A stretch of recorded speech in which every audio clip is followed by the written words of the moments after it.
Terus kalau suwun lah ngaji usul fikih yang serius karena itu menjadikan kita bermartabat. Kulo niku sering lepas jenazah tangga-tangga kulo nggih penggene delok TV, nak bengi nggih ngelamun, ngayal sugih, kadang yo ngapalo tikus sing liwat dhuwure saking ra ono penggawean ya. Tapi kulo nang lepas jenazah ini orang baik. Sampai bojone protes, "Apik opo le Gus angger bengi iku mau ngelamun ngitung tikus liwat, ngitung apa itu." Terus kulo matur, ngitunge aja ngono, ngitunge tarokal ma'asiyah. Wong ning omah itu artinya tidak dugem, tidak melakoni maksiat. Itulah yang menjadikan usul fikih itu ilmu yang sangat terhormat. Coba kalau Anda jadi pakar usul fikih kayak saya, mengkaji betul usul fikih. Orang tidur semalaman jangan bahasakan tarokat tahajud, wa tarokal witro, wa taroka qiyamal lail. Tapi bahasakan taroka zina, wa tarokal ghibah, wa taroka kada wa kada minal ma'asi. Keren buatan? Keren. Kalau kamu udah ahli usul fikih maka kiai kok amen turu, kiai kok guyon suwengi.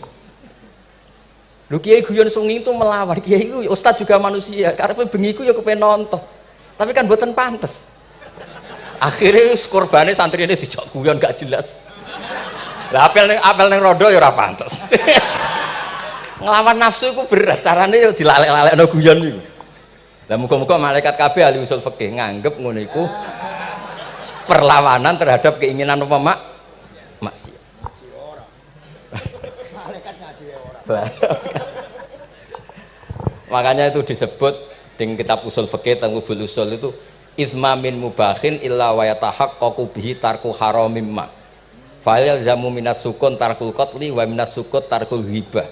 Tidak ada sesuatu yang mubah kecuali saat Anda lakukan, saat itu juga Anda meninggalkan keharaman. Maka sebetulnya mubah ini punya nilai yang luar biasa, yaitu tarkul haram atau tarkul ma'asi.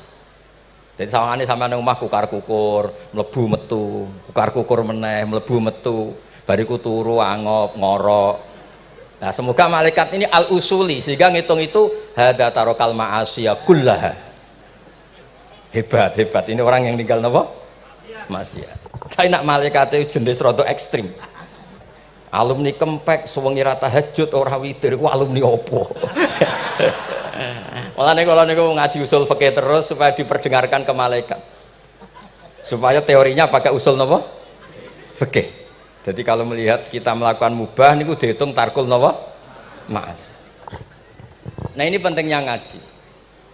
Kula nate ditanya sama seorang dosen, "Gus, masa iya Quran yang katanya mutu semutu-mutunya kemudian ada ayat kulu washrobu, mosok urusan mangan gak usah disuruh orang juga makan, terus kualitasnya kulu washrobu itu di mana?" Terus kalau jawab, terus sorokan yang penting wopo rapat utawa seminar. Ndak ada rapat, ndak ada seminar itu kamu ndak mati, tapi kalau nggak makan itu mati. Penting mana? Ya penting makan. Lah iya, jadi orang itu lupa kalau sesuatu yang seserius itu karena menjaga nyawa, yaitu makan. Terus karena makan tuh hal yang murah dianggap biasa, itu bahaya. Sehingga sebetulnya yang kita bisa jadi wali lewat hal-hal keseharian tidak bisa jadi wali karena tadi. Saya punya hadis, ini mudah sekali untuk Anda jadi wali. Bahkan di atas wali lah. Inna woha ta'ala layar do anil abdi. Pakai inna masih pakai lam taukid. Inna woha layar do anil abdi ayyakulal aklata fayahmadahu alaiha aw yasroba syarba fayahmadahu alaiha. Allah itu sangat ridho ada orang makan satu asupan kemudian dia muji Allah. Loh, orang tidak punya alpat itu tidak mati, tidak punya tanah ribuan hektar itu tidak mati, tapi kalau nggak makan sesuap nasi mati. Penting mana? Penting makan. Tapi gara-gara kamu tamak untuk syukur nunggu punya alpat, untuk syukur nunggu punya tanah banyak, Anda ini bodoh. Mau syukur saja syaratnya kok banyak. Jadi sebetulnya kalau kita mau jadi wali itu cukup setiap makan itu kamu syukur. Fayahmadahu alaiha aw yasroba syarba fayahmadahu alaiha. Makanya wali-wali dulu kalau didik raja yang sedang berkuasa itu ditanya, kamu raja besar, punya pengaruh besar, andaikan kamu di padang pasir dan kemudian Anda tidak mendapatkan air sama sekali, apakah kamu menggantikan kerajaan kamu demi beli satu seteguk air? Iya, akan saya beli karena saya kalau tidak minum mati. La tafrah bimulkin la yusawi jar'atamain. Kamu jangan bangga dengan sistem kekuasaan yang tidak senilai dengan seteguk air. Orang nggak jadi raja itu nggak mati, tapi kalau nggak minum mati. Terus akhirnya dosen itu tahu, wah berarti kuluwas robu itu luar biasa Gus, ya, sangat luar biasa. Makan dan minum itu luar biasa. Makanya terus adat kiai mertamu mangan. Kalau tadi baru datang kon mangan, di sini ya ada mangan. Ya sanggep aja itu proses jadi wali ngoten mawon. Jadi segampang itu jadi wali. Nah kemudian gara-gara torekoh terus jadi wali ku repot kon maca 10.000 wiridan kon opo. Kesuwen nih cara-cara kesuwen. Karena ini partai gak torekoh tadi. Dulu abahnya Mbah Maimun Mbah Zubair itu kalau disuruh wiridan lama-lama itu nggak mau. Sementing diridani pangeran, maca kok akeh-akeh. Nah, itu partainya partai ahlul ilmi. Ya partainya partai ahlul apa? Nah kemudian karena saya ini nekuni tafsir ya, itu saya kepengen ya, menggerakkan supaya ilmu Quran itu menarik. Caranya apa?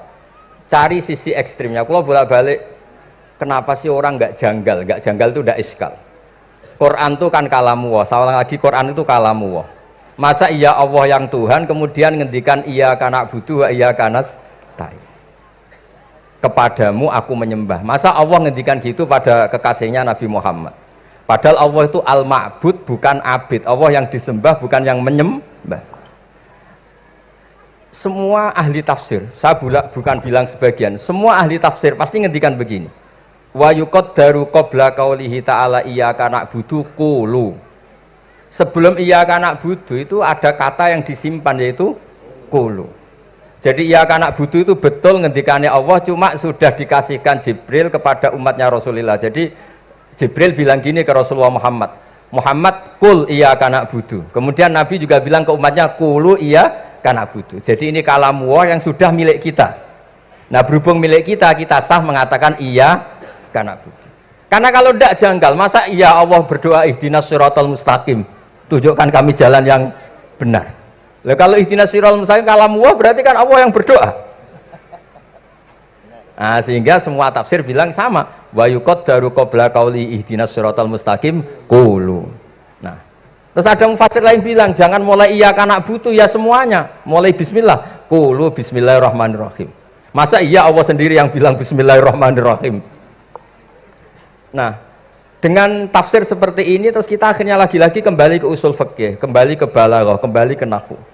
Kalau enggak, ya Anda akan menafsiri Quran pakai logika Anda sendiri. Sampai ada mungkirul sunnah. Janjian Mbak Israel. Pokoknya sementing kembali ke Quran. Orang roh Quran itu kayak apa? Saya kemarin ngaji di Sedan di daerah saya bilang, karena takut Sayyidina Umar itu Islam sebelum minta hidayah. Khalid bin Walid ya Islam sebelumnya ya tidak minta hidayat. Tapi Allah itu kan janggal, padahal katanya Quran itu hujal lil muttaqin, petunjuk bagi mereka yang takwa. Padahal tidak ada sabkut takwa untuk Umar. Umar tidak pernah takwa, tapi nyatanya Islam. Bahkan dia masuk ke rumahnya Zaid bin Arqam itu mau bunuh Nabi, mau nyari Nabi, bukan mau Islam. Tapi ketika dengar iparnya membaca Toha ma anzalna alikal Qur'ana litasqa, kemudian dia masuk Islam. Lalu gimana tentang hudal lil muttaqin, petunjuk bagi mereka yang takwa? Banyak ulama yang mengatakan lil muttaqin itu balaghahnya lil iktifa, lil muttaqina wa ghairihim. Jadi Quran itu petunjuk bagi yang takwa dan yang tidak takwa. Dan itu di bahasa Arab sah.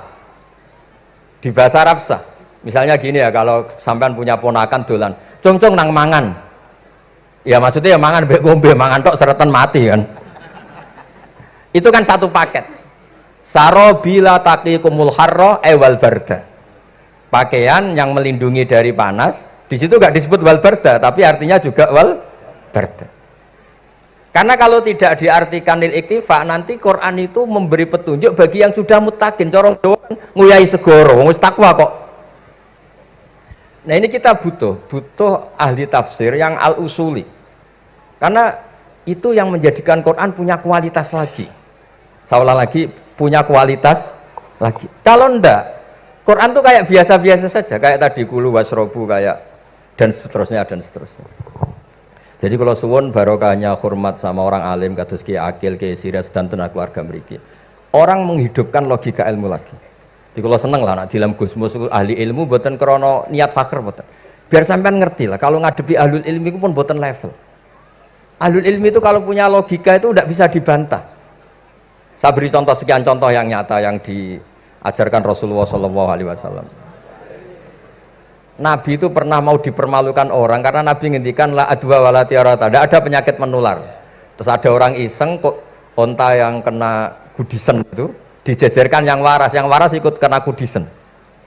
Terus orang ini tanya, ya Rasulullah ini tadi sehat, tapi kena onta yang kudisen ikut kudisen. Nabi tanya lagi, faman a'dal awal, yang kudisen pertama ketularan siapa? Wah itu dari Allah ya, maksud saya seperti itu. Jadi ada terus orang-orang kafir itu cara berpikir aja alal alihata ilaha wahida inna hadalah syai'un ujab. Muhammad ya tentu mereka masih jangkar. Muhammad problem kita ini banyak. Kalau Tuhannya satu tidak cukup. Ada problem kredit macet, ada problem macam-macam kan, utang piutang macam-macam. Kalau Tuhannya satu tidak cukup. Kita butuh Tuhan banyak karena problem kita banyak. Lalu Nabi mengajarkan mereka apa logika yang dibangun. Kalau kamu jadi buruh, kemudian majikan kamu banyak, semuanya merintahkan kamu bingung enggak? Ya bingung. Tuhan kamu itu majikan kamu, kalau banyak-banyak perintah semua kamu yang bingung. Ya sudah mat Tuhannya satu saja. Itu disebut dorobawa masalah rojulan fihi syuraka umutasakisuna warojulan salamal lirrojul. Nah sekarang itu kita ini mulai kehilangan fatonahnya Rasulullah SAW. Nabi dulu itu kalau nerangkan ilmu itu logikanya gampang sekali. Logika yang dibangun tuh gampang sekali. Ada orang cerita, ya Rasulullah saya ini ada sekian anak saya, yang paling saya cintai satu. Apa saya boleh melebihkan yang paling saya sayangi dalam pemberian? Nabi jawabannya itu tidak langsung jangan enggak. Apakah kamu berharap bahwa mereka semuanya baik ke kamu? Iya semuanya saya ingin baik ke saya. Ya kalau gitu jangan.